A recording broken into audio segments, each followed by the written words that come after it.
أعوذ بالله من الشيطان الرجيم بسم الله الرحمن الرحيم إن الحمد لله حمدا كثيرا نحمده تعالى ونستعينه ونستغفره ونعوذ به من شرور أنفسنا ومن سيئات أعمالنا من يهده الله فهو المهتدي ومن يضلل فلا هادي له ونشهد كما بنفسه شهد الله أنه لا إله إلا هو والملائكة وأولي العلم قائما بالقسط لا إله إلا هو العزيز الحكيم الخالق البارئ المصور الذي له ملك السماوات والأرض يحيي ويميت وهو على كل شيء قدير ونشهد وكفى بالله شهيدا محمد رسول الله والذي أرسله ربه بالهدى ودين الحق بشيرا ونذيرا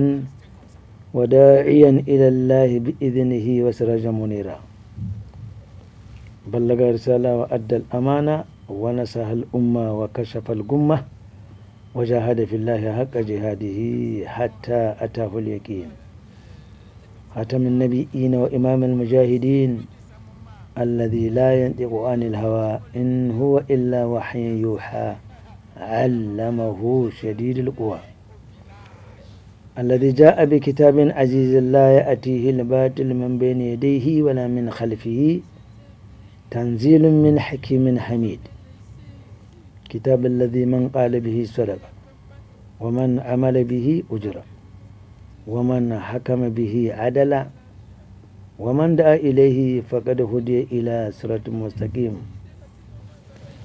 هذا الكتاب كل من تمسك به وتمسك بسنة الذي جاء به فقد استمسك بالأروة الوثقى لا انفصام لها والله سميع عليم وصلى الله تعالى على نبيه الكريم وعلى آله وصحبه ومن تبعهم بإحسان إلى يوم الدين رب اشرح لي صدري ويسر لي أمري وحلل عقدة من لساني يفقهوا قولي اللهم لا سهل إلا ما جعلته سهلا وأنت تجعل الحزن إذا شئت سهلا فعلمنا ما جهلنا وذكرنا ما نسينا وزدنا علما ثم أما بعد السلام عليكم ورحمة الله وبركاته. Nous rendons grâce à Allah subhanahu wa ta'ala, le clément, le tout miséricordieux, qui nous a permis une fois encore de nous retrouver autour de sa parole ainsi qu'autour de la parole de son prophète Mohammed sallallahu alayhi wa sallam. Allah a dit dans le Coran ba'da a'udhu billahi minash shaitanir rajim wa dhakkir fa inna dhikra tanfa'ul mu'minin. Il a été ordonné au prophète sallallahu alayhi wa sallam de rappeler, car le rappel est utile à ceux qui portent la foi.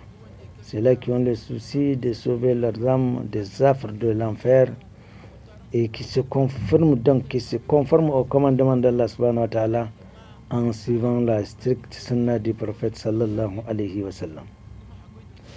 Il importe alors, chers frères et sœurs, que nous nous posions ensemble, mais aussi individuellement, un certain nombre de questions du genre: qui suis-je? Où suis-je? D'où je viens? Et pourquoi je suis ici? Et pourquoi je suis et qu'est-ce que je suis venu faire ici? Et celui ou ceux qui ne sont plus là où moi je suis, où sont-ils? Car l'une de mes principales préoccupations, et ce n'est pas la mienne tout seul, ça doit s'entendre, c'est la tienne également, c'est la nôtre. Alors,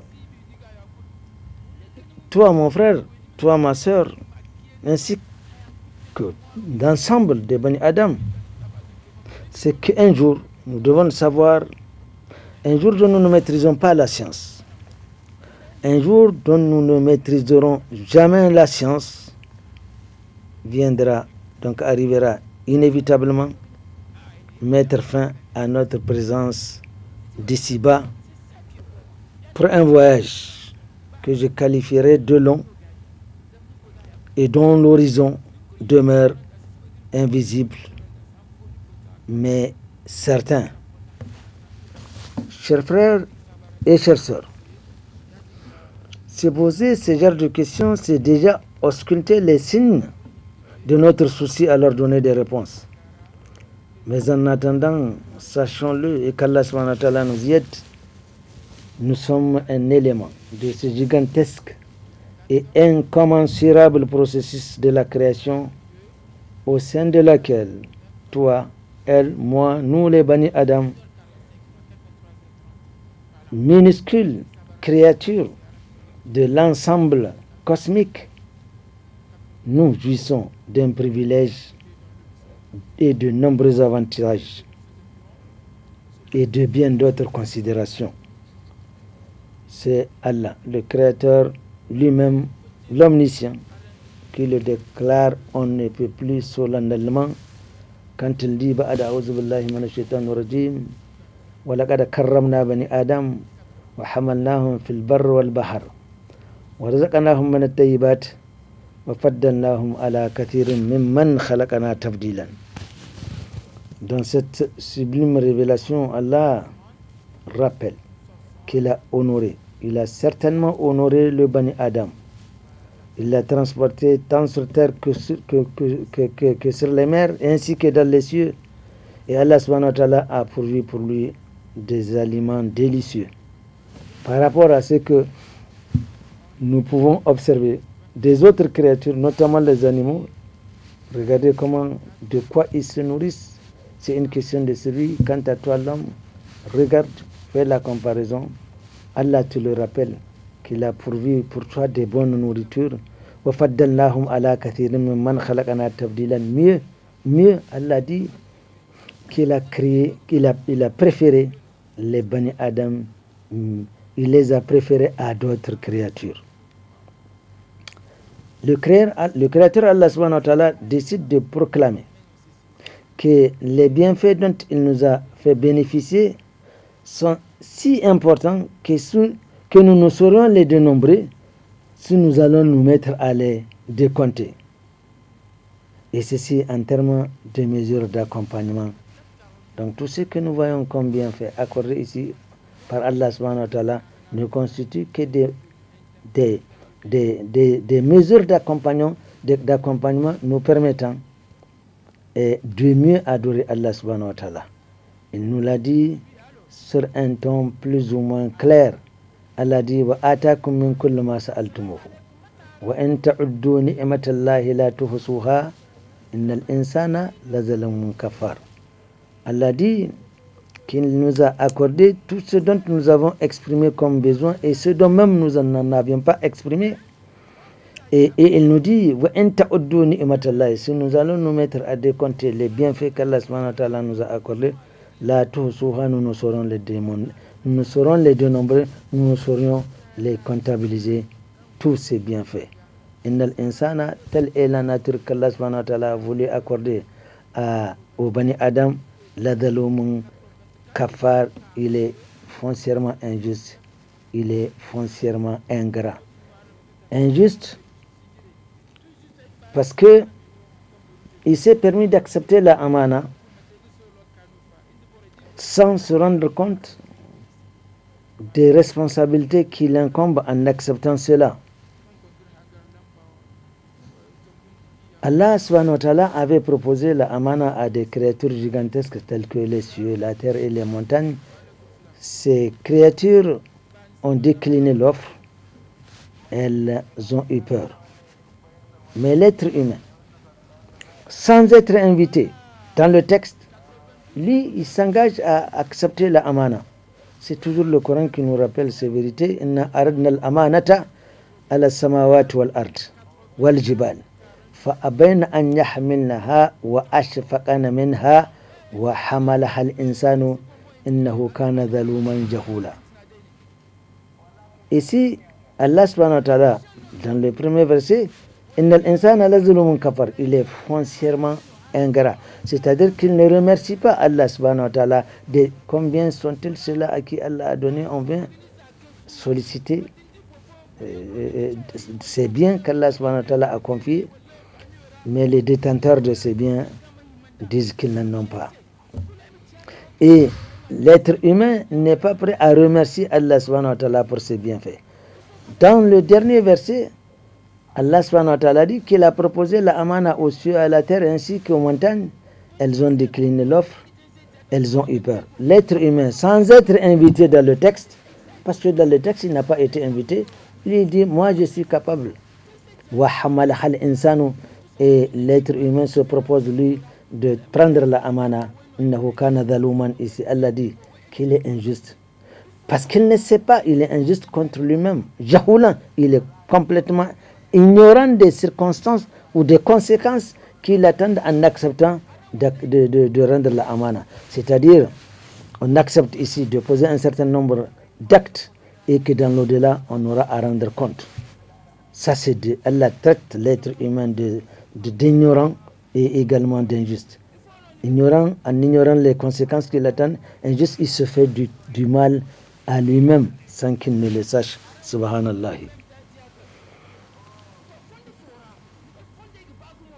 Et ailleurs, Allah subhanahu wa ta'ala, toujours dans le cadre de cette distribution des biens, des bienfaits, ici à titre de mesure d'accompagnement, Allah attire l'attention du Bani Adam quand il dit Alam taraw anna Allah sakhar lakum ma fis samawati wa ma fil ard wa asbaga alaykum ni'amahu zahiratan wa batinah wa minan nasi man yujadilu fillahi bighayri ilmin wala hudan wala kitabin munir.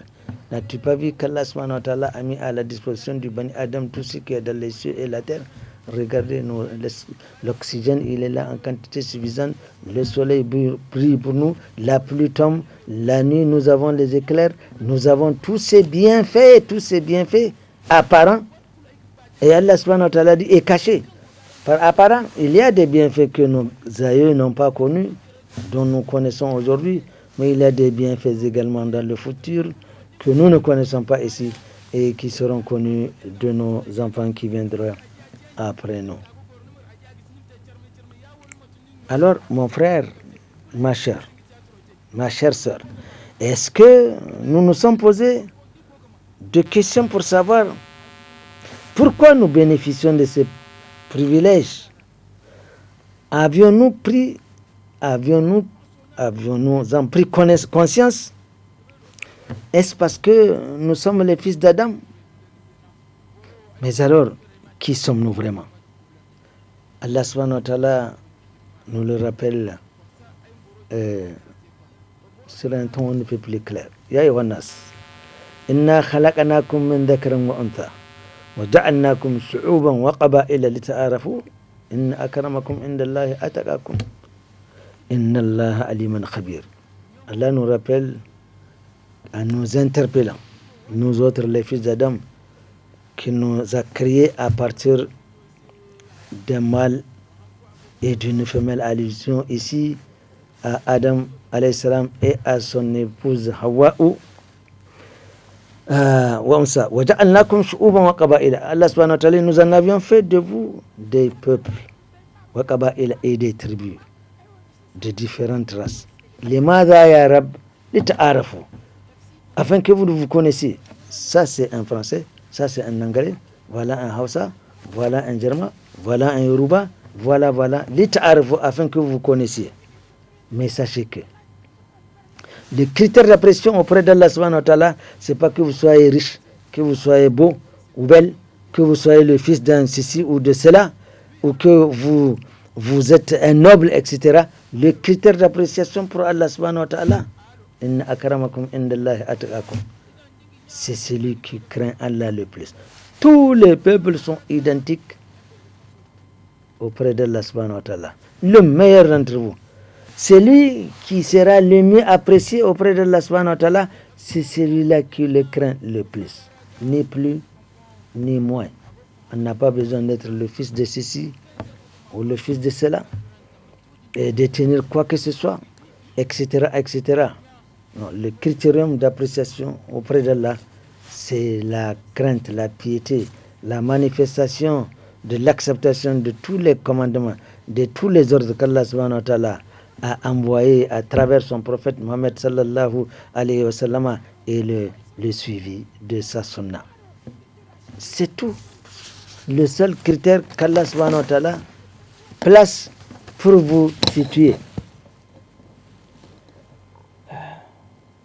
Non. Allah subhanahu wa ta'ala également a dit كيف تكفرون بالله وكنتم أمواتا فأحياكم ثم يميتكم ثم يحييكم ثم إليه ترجعون. Comment allez-vous me croire en Allah subhanahu wa ta'ala alors que vous étiez morts, vous n'existiez pas? فأحياكم, il nous a donné la vie. ثم يميتكم, ensuite nous allons retourner dans cet état de mort.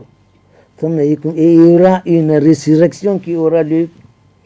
ثم إليه ترجعون, et c'est vers Allah que nous allons tous être conduits. Mais comprenez, chers frères et chères sœurs, que le plus significatif bienfait qu'Allah subhanahu wa ta'ala nous a accordé, ou qu'il nous ait accordé, c'est de nous avoir fait des musulmans. C'est-à-dire soumis à sa volonté, en acceptant d'obéir à ses commandements et en nous éloignant de tout ce qu'il nous interdit. Et de par là même, nous confirmons l'engagement que nos hommes avaient souscrit dans le monde des atomes, c'est-à-dire dans la pré-existentialité, dans la pré-création. Au moment où Allah subhanahu wa ta'ala, s'adressant à toutes les âmes de Bani Adam, leur dira Alastu bi rabbikum, Allah subhanahu wa ta'ala a créé toutes les âmes de Bani Adam. Tous les Bani Adam, depuis Adam jusqu'au dernier fils d'Adam, Allah subhanahu wa ta'ala a créé leurs âmes et il a posé la question à ces âmes-là dans le monde des atomes. Alastu bi rabbikum, ne suis-je pas votre Seigneur? Et toutes les âmes ont pris l'engagement de dire Bala Shahidina.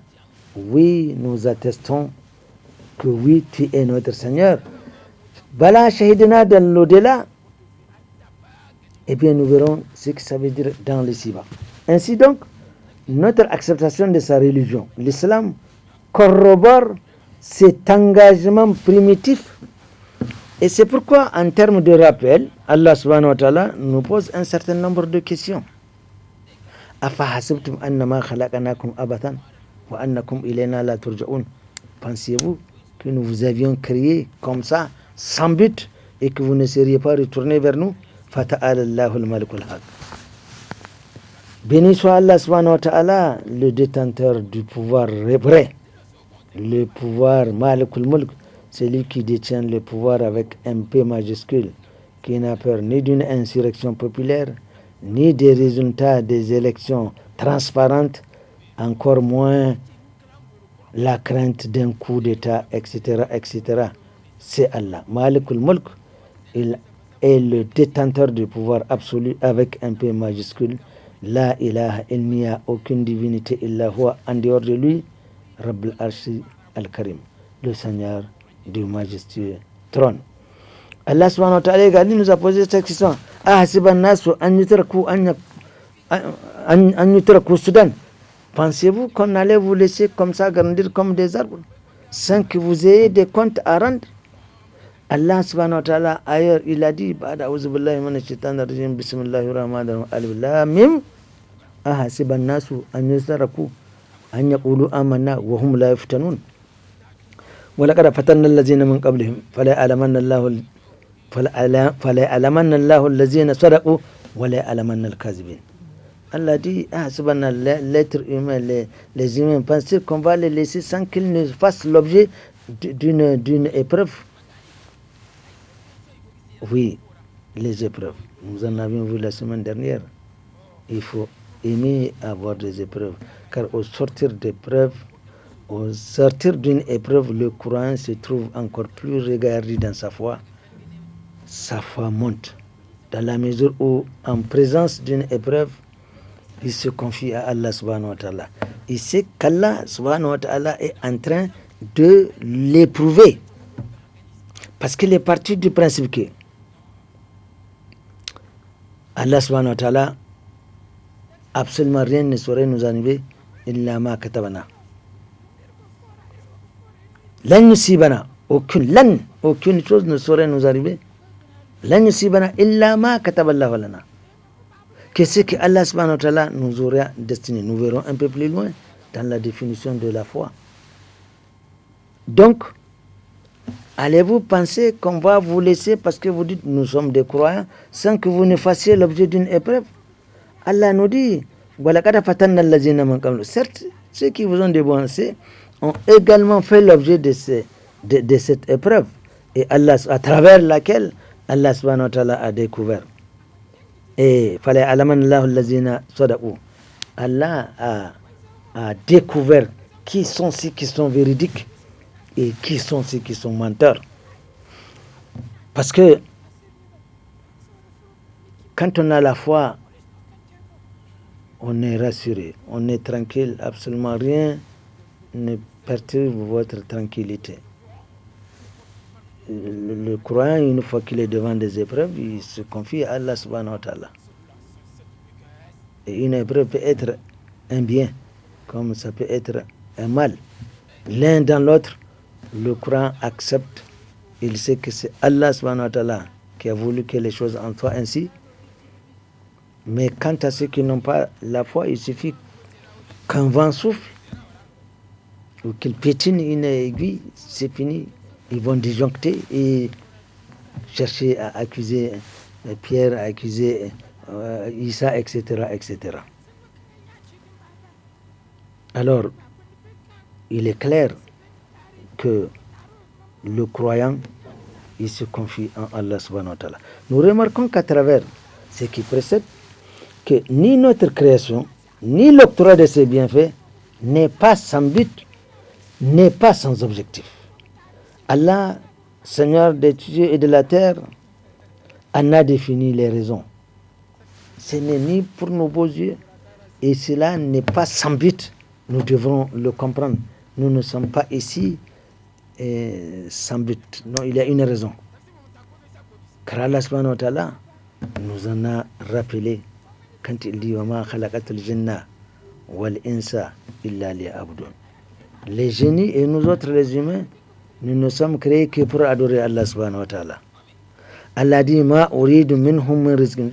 Je n'ai pas besoin qu'ils me nourrissent. Je n'ai pas besoin de vos richesses. Je n'ai pas besoin que vous me nourrissiez. Mais Allah dit inna Allah huwa ar-razzaqu dhul quwwatil matin. C'est Allah qui pourvoit à tous les besoins de toutes ces créatures. Et Allah l'a rappelé. Ce n'est pas le PAM qui nous nourrit, ce n'est pas toutes ces organisations de bienfaisance, c'est Allah subhanahu wa ta'ala qui nous nourrit. Allah a interpellé les gens humains quand il leur dit Ya ayyuhannas antum al-fuqara'u ila Allah wallahu huwal ghaniyyul hamid.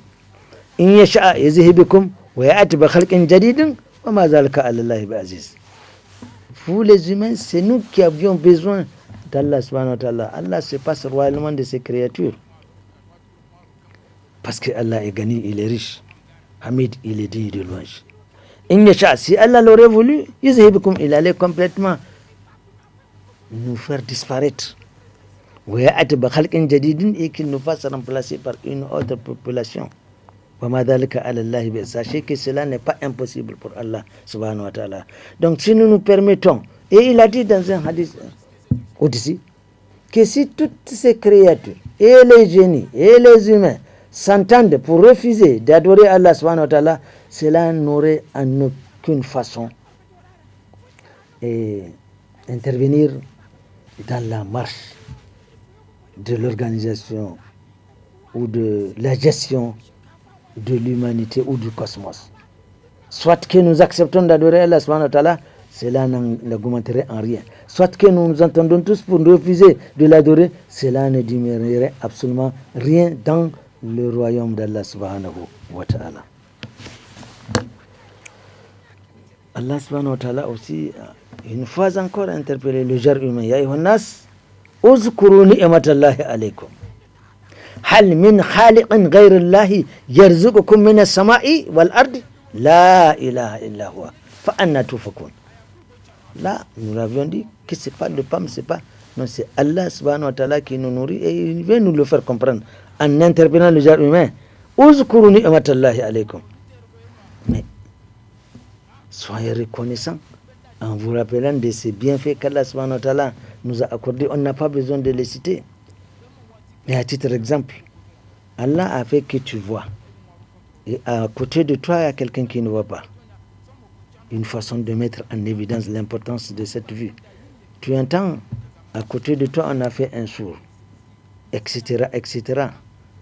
Alors, qu'est-ce que tu as manifesté comme remerciement de ces bienfaits qu'Allah subhanahu wa ta'ala t'a accordé? Rappelez-vous de ces bienfaits qu'Allah subhanahu wa ta'ala... Et il nous pose une question. Hal min khaliqin ghayrullah. Y a-t-il un créateur en dehors d'Allah subhanahu wa ta'ala? Qui pourvoit à vos besoins du ciel jusqu'à la terre? La ilaha illa huwa. Il n'y a aucune divinité en dehors d'Allah subhanahu wa ta'ala. Alors, comment alors allez-vous vous laisser distraire par les biens, les cliquetis de ce bas monde-là?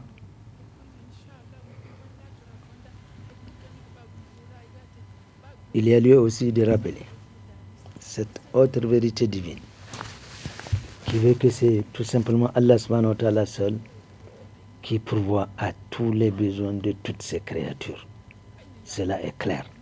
وَمَا مِن دَابَّةٍ فِي الْأَرْضِ إِلَّا عَلَى اللَّهِ رِزْقُهَا وَيَعْلَمُ مُسْتَقَرَّهَا وَمُسْتَوْدَعَهَا كُلٌّ فِي كِتَابٍ مُبِينٍ. Il n'y a pas une dabbat. Par dabbat ici, tout ce qui marche sur terre, y compris le Bani Adam, dont Allah ne pourvoit pas à ses besoins. La fourmi, l'araignée qui est chez toi, c'est toi qui la nourris. Les animaux se trouvant en pleine brousse, qu'est-ce qui les nourrit? On les a pas tous trouvés morts. Et cette abondante découverte qu'on vient de faire tout récemment dans les profondes des mers, qui c'est qui nourrit ces poissons qui sont dans la mer, etc., etc. Toi-même, Bani Adam, qui c'est qui te nourrit? Aujourd'hui, si Allah subhanahu wa ta'ala ferme les robinets de l'eau, la pluie qui tombe là, Allah ferme les robinets, qu'est-ce que nous allons faire? Qu'est-ce que nous allons faire s'il n'y a pas de pluie? Et qu'il va assécher les mares, qu'allons-nous faire? Donc c'est Allah subhanahu wa ta'ala qui pourvoit à tous les besoins de toutes ces créatures.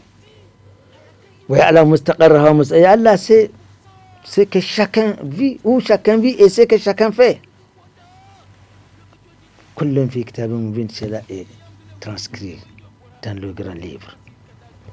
Le pourquoi et le comment de tout cela, chers frères et sœurs, mais tout simplement parce qu'Allah subhanahu wa ta'ala, l'unique administrateur des cieux et de la terre, s'est donné l'attribut fonctionnel permanent Ar-Razzaq. Mieux, il en a ajouté Ar-Razzaq Zul Quwwatil Matin. Ici, Allah subhanahu wa ta'ala s'est fait appeler dans ses attributs le pourvoyeur par excellence. Inna Allaha huwa Razzaq Zul Quwwatil Matin. C'est Allah qui pourvoit à tous les besoins de toutes ces créatures.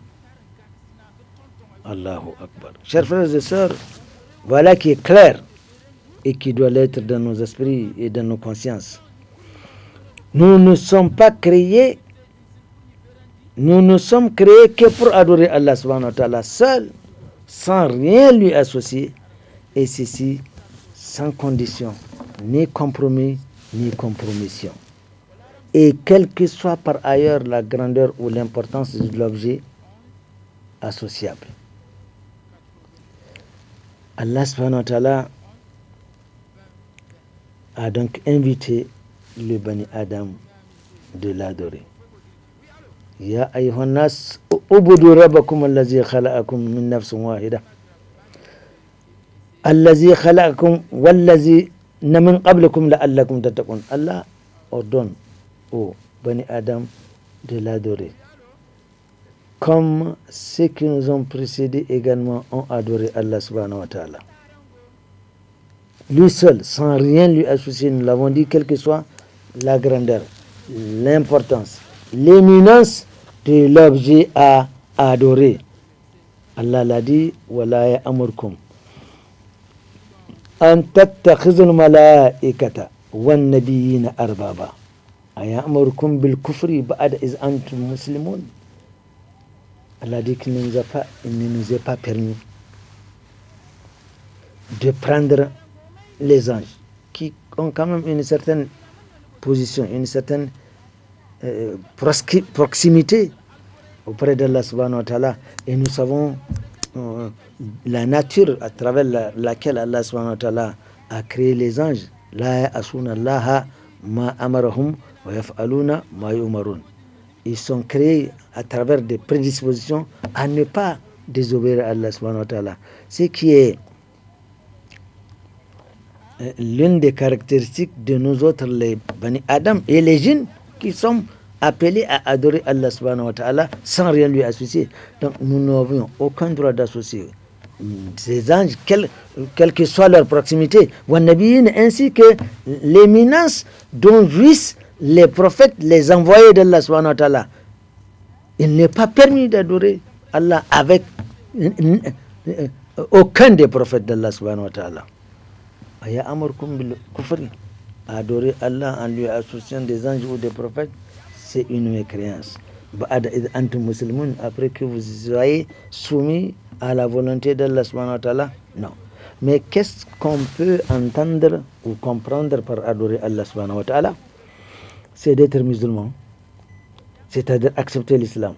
Car toute autre forme d'adoration, quelle que soit du reste sa beauté ou le prestige qu'elle offre, tant qu'elle ne tire pas ses fondements et ses valeurs de l'islam, qui est la seule religion qu'Allah subhanahu wa ta'ala reconnaît, la seule, il l'a dit, inna dina indallahi al-islam.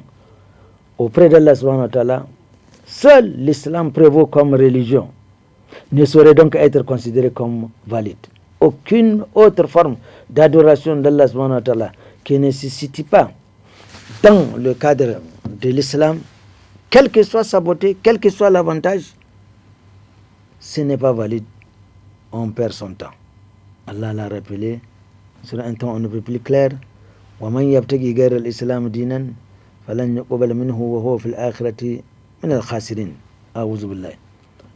Celui qui aura adopté en dehors de l'islam une autre forme d'adoration, eh bien, فَلَنْ يُقْبَلَ مِنْهُ, Allah dit qu'il ne lui sera pas accepté.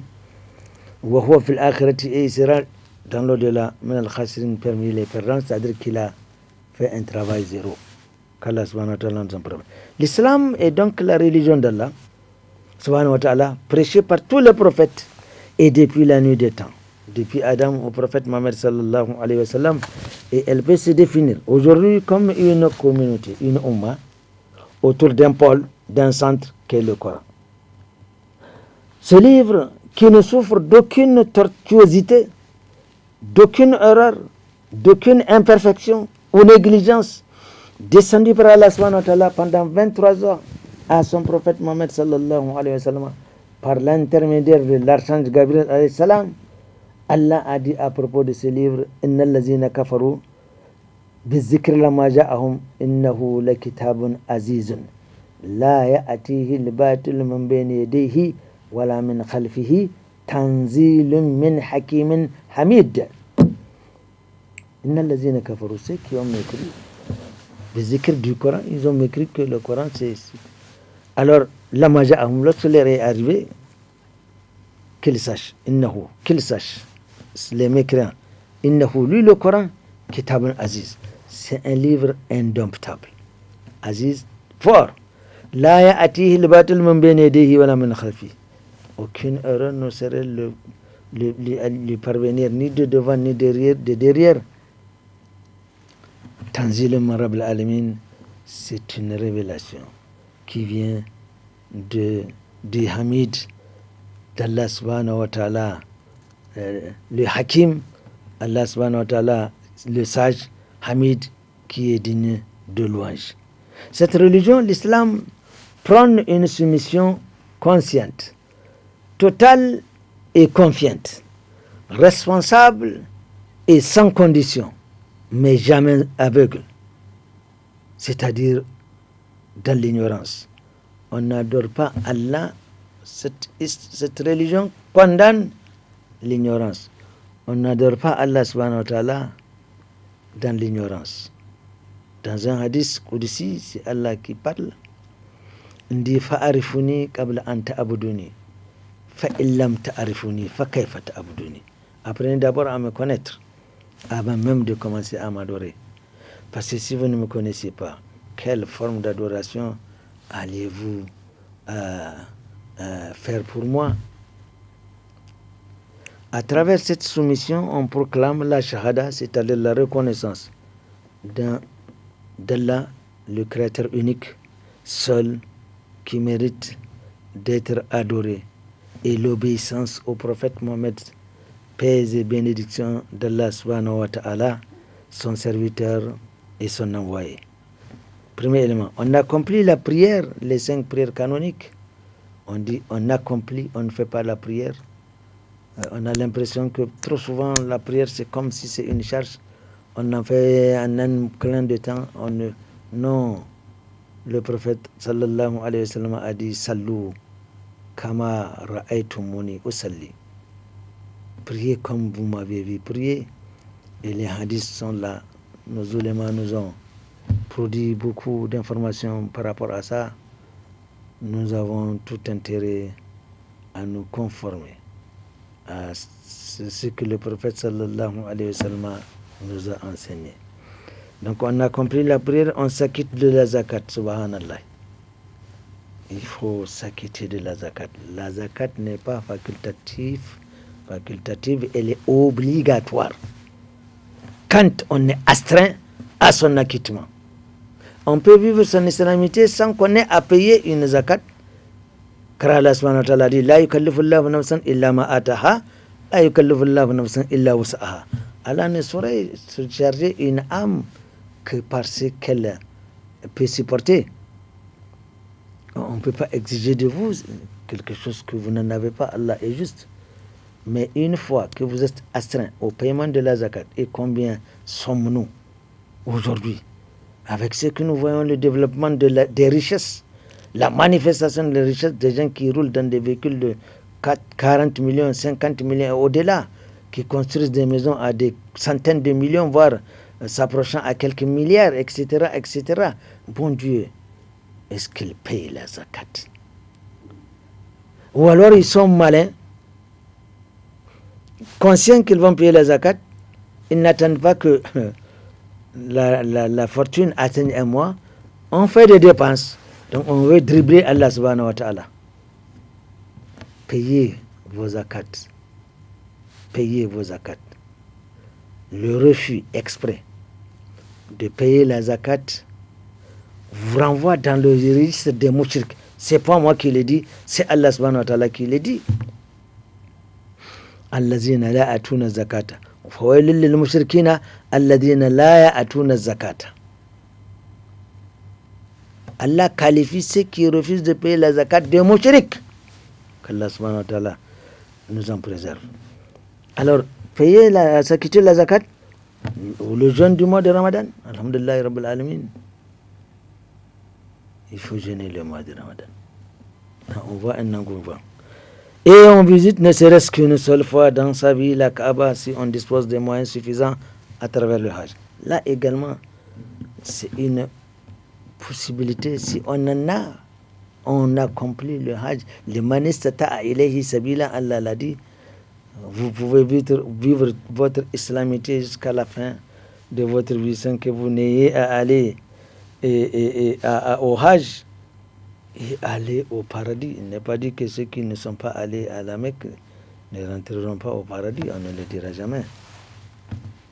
Mais combien sont-ils ceux-là qui sont allés au Hajj parce qu'une mauvaise interprétation d'un hadith, lequel qui dit, le hadith dit, cette umara laysa laha jaza'un illa al-jannata. Quand vous faites une umara, al-hajj mabrour, pardon, al-hajj mabrour laysa lahu jaza'un illa al-jannah. Quand vous accomplissez un hajj mabrour, eh bien, On dit Ja'aka yawma waladatuhu ummuhu. Quand vous faites ça, vous revenez laver de tous les péchés. Du moins, c'est ce que le texte, dans la lecture littéraliste, nous offre dans la compréhension. Mais il faut... alors, c'est fini. Il y a des gens qui s'imaginent, une fois qu'ils sont allés à la Mecque, ils ont fait un Hajj Mabrour, mais c'est fini. Ils sont des gens du paradis. Et ils sont lavés de tous les péchés. Ils ont une... Mais le problème, c'est qu'ils ne reviennent pas avec une clé. La clé des portes du paradis dont ils s'imaginent déjà occupants. Donc, il faut faire attention. Le croyant doit toujours s'efforcer à faire mieux. Certes, le Hajj offre beaucoup de hasanat. C'est ce que ça veut dire, beaucoup de hasanat. Mais combien sont-ils ces gens qui accomplissent le Hajj, ils reviennent, ils retombent dans les mêmes travers. Certains même ont volé, ils ont pillé, ils ont détourné, et on va au Hajj, voilà, c'est fini, on revient, on a lavé tout, comme si on va au fleuve. Ce n'est pas comme ça. Il faut que ça soit clair. C'est comme tous les hadiths qui vous disent, si vous jeûnez le dernier jour de Ashura, on vous a pardonné vos péchés de l'année à venir. Moi, j'ai gêné. Je crois que je suis donc autorisé. Tout ce que je fais, enfin, qu'est-ce qu'on pardonne? Les péchés que j'ai pas commis, tous les péchés, non. Il faudrait savoir qu'il s'agit de péchés véniels. Quant au kaba'ir, alors si on laisse les gens dans le bleu comme ça, ils vont se dire, ah mais c'est fini, j'ai jeûné à Ashura, ma foi, c'est fini, donc toute l'année là je suis dispensé, comment dirais-je, je n'ai plus de péché. Ce n'est pas comme ça. Il faudrait que nos ulémas fassent très attention et qu'ils fassent le fiqh de ce hadith-là en informant, en faisant comprendre aux gens qu'il s'agit de petits péchés. Comment vous allez détourner? Donc, ce que vous allez détourner pendant l'année là, mais vous n'êtes pas licencié de faire tout ce que vous voulez. Est-ce que c'est ce que cela veut dire? Un verset, un hadith du prophète nous l'explique de façon on ne peut plus claire. Le prophète sallallahu alayhi wa sallam a dit Al-Jum'atu ila al-Jum'at, Al-Ramadana ila al-Ramadan, Mukaffaratun lima baynahuma, Inishtanabta al-Kaba'ir. D'un vendredi à un vendredi, on vous efface les péchés. D'un Ramadan à un Ramadan, on vous efface vos péchés. Mais le hadith se termine clairement en disant, si vous vous abstenez des grands péchés, oui, cela est possible pour Allah subhanahu wa ta'ala de vous les effacer. Mais les grands péchés, nous savons les conditions qu'il faut remplir pour l'acceptation de leur absolution. Alors, donc, mais jamais aveugle. Il faut donc être conscient. On adore Allah subhanahu wa ta'ala, on sait pourquoi on l'adore. À travers cette mission, on précale, je suis déjà plus loin, ne serait-ce qu'une fois. Alors, mais cette description du musulman, donc du soumis, doit être sous-tendue par une conviction, une détermination, bref, par une foi sincère, une croyance totale, donc par le imani, qui lui se décompose par la foi en Allah subhanahu wa ta'ala, accepter qu'il existe, c'est lui qui a créé tout, et nous serons retournés vers lui pour rendre compte de ce que nous avons fait ici. En ces anges, nous ne les voyons pas, nous ne savons pas comment ils sont, nous ne savons pas combien ils sont, mais il faut avoir foi en ces anges, en ces messagers. Le musulman n'a pas de problème en la croyance de tous les... C'est d'ailleurs une condition sine qua non à son attachement, à son islamité. S'il refuse de croire à un seul envoyé d'Allah subhanahu wa ta'ala, eh bien, il perd tout, il devient mécréant. Donc, on n'a aucun problème par rapport à ça.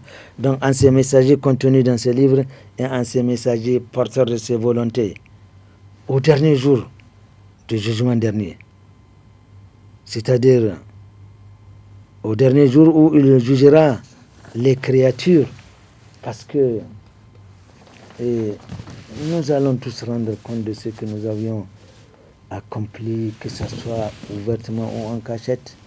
Et Allah nous a prévenu que tout cela est égal. Sawa'un minkum man asarra al-qawla wa man jahara bihi wa man huwa mustaqfin bil-layli wa saribun bin-nahar lahu mu'aqibatun min bayni yadayhi wa min khalfihi yahfazunahu min amrillah. Inna Allah la yughayyiru ma biqawmin hatta yughayyiru ma bi anfusihim. Wa idha arada Allah biqawmin su'an fala maradda lahu wa ma lahu min dunihi wal. Allahu Akbar. Qu'on se cache ou qu'on le manifeste à vue, qu'on transgresse les lois d'Allah subhanahu wa ta'ala ou pas, en cachette ou dans les bureaux fermés, et on concocte tout ce qu'on fait.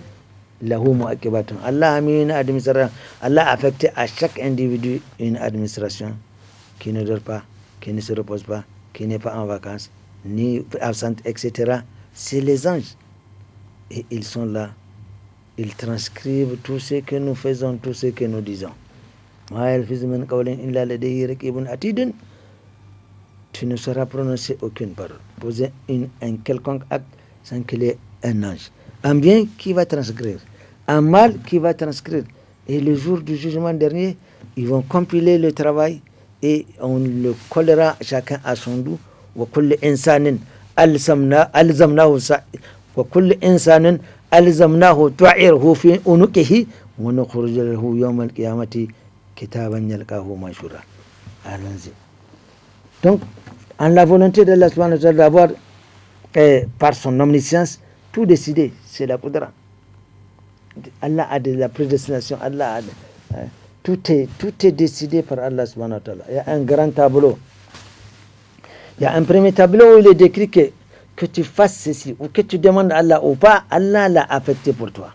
Il y a un autre tableau de la Qudra qui dit voilà un certain nombre de choses qui te sont destinées, mais à condition que tu manifestes ton désir à travers les douats, voilà, etc., etc., etc. Donc on peut changer ce premier tableau en affectant des avantages pour les amener ici. À l'exemple de quelqu'un qui, ici, il a été décrété qu'il va faire un accident. À travers cet accident, à telle date et tel endroit, il se verra les deux pieds cassés. Mais à travers ce prix, on dit s'il prie, on peut alléger ça et il s'en sortira avec un pied. Donc, comprenons cela. Et pour finir, donc à la destination, Allah a tout prévu.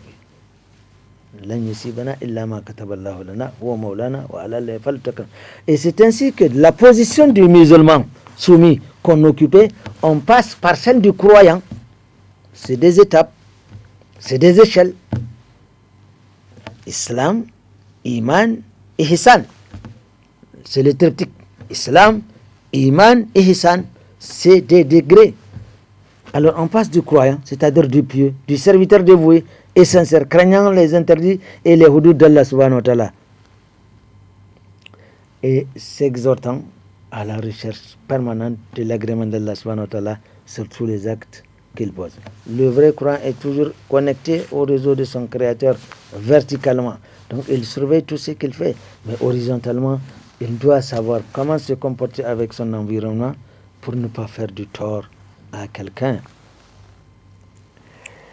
Comment peut-on reconnaître un croyant ou se reconnaître comme tel? À l'état actuel de connaissance de l'humanité et du développement de la technologie, il n'existe pas de procédé ou d'appareil du genre alcotest. On sait maintenant, pour prouver que vous avez pris de l'alcool, il y a un appareil qu'on appelle alcotest. Ou un test de grossesse, c'est prouvé aujourd'hui. Ou même un test de sida. Tout ça, c'est la science a découvert cela. Bon, mais pour savoir le croyant qui a le iman, il n'y a pas un appareil qu'on peut appeler un imanomètre, c'est-à-dire l'iman. Parce que l'iman, la foi ne se mesure pas, elle n'a pas de poids, elle n'a pas de longueur. Alors que ce soit un imanomètre ou un imanotest, une manière de voir, voilà le degré de votre foi qui permettrait de mesurer ou de peser la foi. La foi n'a ni poids ni ni de sang. Car contrairement à l'islamité qu'on reconnaît à travers la manifestation dans les prières, si vous cherchez qui est croyant, qui est musulman en voyage, attendez qu'il soit l'heure, vous allez vous retrouver tous dans la prière. La zakat qu'on paye, on voit les musulmans gênés, c'est physique, n'est-ce pas? L'iman, la foi, relève beaucoup plus du spirituel, c'est-à-dire du virtuel, du caché, n'est-ce pas? De non-visuel. La foi ne se voit pas. Voilà la foi. Non. On la découvre à travers la manifestation des actes. On l'extériorise à travers les actes qu'on pose. Parce qu'il y a des actes qui sont posés par le Coran. Le prophète sallallahu alayhi wa sallam un jour a dit: le vrai croyant ne peut pas mentir. Aujourd'hui, on ment à dessein, on ment par plaisir, surtout avec aujourd'hui les appareils. Non, je suis déjà là, alors qu'il n'est pas là. Il est loin, mais il dit qu'il est là. Subhanallah. Alors, le Coran ne ment pas. On rapporte quelqu'un est venu dire au prophète sallallahu alayhi wa sallam: je rentre dans l'islam, je suis d'accord, mais je suis quelqu'un qui ne s'arrête pas de forniquer et d'aller prendre l'alcool, de ceci. Alors il y a beaucoup de péchés qui m'entourent. Dis-moi, lequel péché je dois premièrement arrêter? Le prophète sallallahu alayhi wa sallam demande s'il prend l'engagement de respecter ce qu'il va lui dire. Il dit: ok, devant témoin. Il dit: prendre l'engagement de ne jamais mentir. D'accord. Il prend l'engagement. Le lendemain, il sort de chez lui, l'envie le prend pour aller prendre un coup. Alors il a dit: mais attendez, si je vais prendre un coup, que le prophète me demande est-ce que je suis passé prendre un coup, qu'est-ce que je vais dire? Et moi j'ai promis de ne pas mentir, je n'irai pas. Le soir, la nuit tombant, l'envie il arrive d'aller dans les maisons closes, également il fait la même réflexion. Bref, il a répertorié tous ses péchés et il s'est dit qu'à chaque fois, le prophète risque de lui poser la même question, et que devant les gens, et qu'elle a pris l'engagement de ne jamais mentir. C'est ainsi que pédagogiquement le prophète sallallahu alayhi wa sallam l'a évité de tous ses péchés. Regardez l'approche du prophète sallallahu alayhi wa sallam. Quelqu'un dirait donc: arrête de pécher, arrête de forniquer par exemple, arrête de boire de l'alcool par exemple. Non, le vrai croyant, exprès, ne ment pas. Alors, nous trouvons dans le Coran, donc comment savoir qu'il y a la foi? Nous trouvons dans le Coran des repères et des définitions du Coran à travers plusieurs clichés. Nous allons en prendre quelques, au moins deux, qui nous serviront de module. Allah subhanahu wa ta'ala a dit: innamal mu'minuna alladhina amanu billahi wa rasulihi thumma lam yartabu wa jahadu bi amwalihim wa anfusihim fi sabilillahi ulaika humus sadiqun. Les croyants, ce sont ceux-là qui ont cru en Allah et en son prophète. Ils ne sont animés d'aucun doute par rapport à cette croyance. Ils mettent et leurs biens et leurs personnes au service de cette religion. Voilà un critérium. Croire en Allah, en son prophète, n'est-ce pas, et mettre ses biens. L'hypocrite ne mettra pas ses biens dans la voie d'Allah. L'hypocrite ne se mettra pas lui-même au service de cette religion-là. Allah dit: ceux qui le font, eh bien, ils sont les vrais croyants. Un autre cliché nous dit: innamal mu'minuna allazina idha dhukira Allah wajilat qulubuhum wa idha tuliyat alayhim ayatuhu zadatuhum imanan wa ala rabbihim yatawakkalun alladhina yuqimuna as-salata wa mimma razaqnahum yunfiqun ulaika humul mu'minuna haqqan lahum darajatun inda rabbihim wa maghfiratun wa rizqun karim. Les vrais croyants, ce sont ceux-là qui, quand on invoque Allah, wajilat qulubuhum, dès l'instant où on commence à dire A'udhu billahi minash shaitanir rajim, ils savent qu'il y a un message qui va venir d'Allah subhanahu wa ta'ala. Alors leur cœur se met dans les prédispositions d'accepter ce message. Et cela leur augmente. Ça c'est un thermomètre. Est-ce que vous vous complaisez d'écouter le Coran, ou bien c'est les Dandani Souleya ou les chansons? Chacun peut mettre ce thermomètre-là pour lui, voir qu'est-ce qu'il aime vraiment beaucoup plus. Est-ce que la lecture du Coran vous gêne? Est-ce que les prêches vous gênent? Quand on dit Allah subhanahu wa ta'ala, est-ce que ça y est, ils vont commencer? Est-ce que c'est comme ça que vous faites? Si c'est comme ça, mon frère, ma chère sœur, eh bien, il faut voir votre foi. Zadatu imana wa ala rabbihim yatawakkalun. Et les vrais croyants, ils se sont toujours, ils ont apporté tous leurs besoins auprès, ils ont tout laissé auprès d'Allah. Ils se consacrent à la volonté d'Allah subhanahu wa ta'ala. Allazina yuqimuna salata, c'est ceux qui accomplissent la prière. Wa mimma razaqnahum yunfiqun, et ils ne sont pas avares de ce que Allah subhanahu wa ta'ala leur a accordé. En mains endroits, Allah a invité ceux qui ont la foi de distribuer les biens qu'Allah subhanahu wa ta'ala leur a accordés. Wallazina amanu anfiqu mimma razaqnakum min qabla an ya'tiya yawmun la bay'un fihi wa la khullatun wa la shafa'a wal kafiruna humuz zalimun. Le croyant, il n'est pas avare. Il le distribue, c'est Allah qui distribue. Quand Allah t'a donné, c'est pas parce que tu es le meilleur. Non, il t'a demandé de distribuer. Al-mal malullah, tous les biens appartiennent à Allah subhanahu wa ta'ala. Tu n'es qu'un simple détenteur. Oulaïka, Allah dit cela, humul mu'minuna haqqan, c'est les véritables croyants. Lahum darajatun, ils auront des darajat, c'est dans le paradis, c'est des étages, hein, premier étage, deuxième étage, troisième étage. Le plus haut, le top là-bas, c'est Al-Jannat al-Firdaus. Le paradis, c'est des étages. Selon que vous avez, ce que vous avez accompli, c'est ça qui sera affecté comme votre loge. Qu'Allah fasse que nous sommes même dans le rez-de-chaussée, l'essentiel est de se trouver au paradis, alhamdulillahi rabbil alamin. Donc, ils vont bénéficier de l'absolution de tous leurs péchés. Barzikun Karim, et au paradis, la nourriture. Bon Dieu. Bien. C'est alors quand l'individu ou la communauté aura atteint ce degré de foi qu'il adopte comme mode de vie le principe cardinal de Amr bil Ma'ruf wa Nahyu anil Munkar, c'est-à-dire la recommandation et la prescription du convenable et l'interdiction et la proscription du blâmable. Allah subhanahu wa ta'ala dit wal mu'minuna wal mu'minatu ba'duhum awliya'u ba'din ya'muruna bil ma'ruf wa yanhauna 'anil munkar wa yuqimuna as-salata wa yutuna az-zakata wa yuti'una Allah wa rasulahu ulaika sayarhamuhumullahu innallaha azizun hakim. Allahumma ij'alna minhum. Qu'Allah fasse que nous soyons de ceux-là qui sont soumis à Allah subhanahu wa ta'ala, qui ont cru en Allah subhanahu wa ta'ala, en ses livres, en tous ces messagers, etc., et qui s'efforcent à être conformes à ce que Allah subhanahu wa ta'ala aime et agrée en suivant la sunna de son prophète Mohammed sallallahu alayhi wa sallam.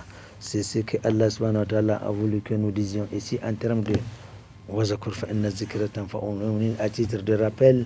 Nous prions Allah subhanahu wa ta'ala de nous pardonner les éventuelles erreurs que nous aurions commises involontairement et qu'il nous fasse partager les hasanat contenues dans ce que nous avons dit jusqu'à l'âme et qu'il agrée. Subhanakallahumma bihamdik ashhadu an la ilaha illa anta astaghfiruka wa atubu ilaik. Rabbana taqabbal minna innaka antas samiul alim wa tub alayna innaka antat tawwabur rahim. سبحان ربك رب العزة عما يصفون وسلام على المرسلين والحمد لله رب العالمين والسلام عليكم.